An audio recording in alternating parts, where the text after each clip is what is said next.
প্রিয় দর্শক শ্রোতা, আসসালামু আলাইকুম। এমটিসি মিডিয়ার পক্ষ থেকে আপনাদের সকলকে জানাই আন্তরিক মোবারকবাদ। আমার এই ভিডিওটি যে যেখান থেকে দেখতেছেন তাদের প্রতি মোবারকবাদ আবারও রইল। আজ আমি আপনাদের মাঝে নিয়ে আসছি বর্তমান করোনা ভাইরাস কালীন সময় করোনা রোগীদের লাশ নিয়ে গোসলের সময়, দাফনের সময় অনেক দ্বিধাদ্বন্দ্বে থাকেন বিভিন্ন গার্ডিয়ানরা। এবং এই চরমনাই মুরিদ উনি করোনা ভাইরাস লাশের নিয়ে কি করছেন এবং কি করতেছেন সেই বিষয় নিয়ে আব্দুল ওয়াফ ভাইয়ের কাছ থেকে আমরা কথা শুনব। সরাসরি বলেন। আসসালামু আলাইকুম রহমতুল্লাহ।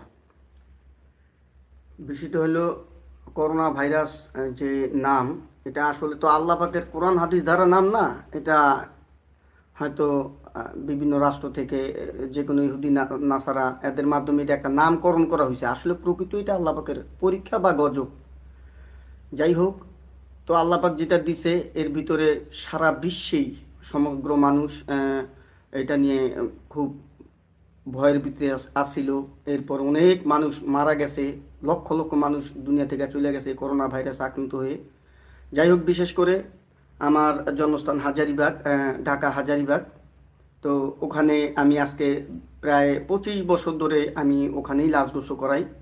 এই করোনা ভাইরাস ছাড়াও আমি 25 বছর ধরে ওখানেই লাশ গোসল করাই। কোনো লোক মারা গেলে তাদেরকে আমি গোসল করাই। তো এই করোনার ভিতরে আল্লাহ পাকের খাস রহমত, আল্লাহ পাক শক্তি দিছে বিদায়, আল্লাহ পাকের রহমত ছিল বিদায় আমি পারছি। আমি 107টা পর্যন্ত লাশ গোসল করাইছি আমি একা, আমার কোনো সহযোগী ছিল না।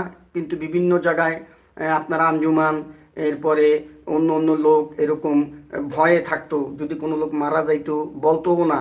আর যদি শুনতো যে এরকম করোনা ভাইরাসে মারা গেছে, তাহলে তার জানাজা দিতে অনেক সময় অনেক মানুষ দ্বিধাদ্বন্দ্বের মধ্যে থাকতো।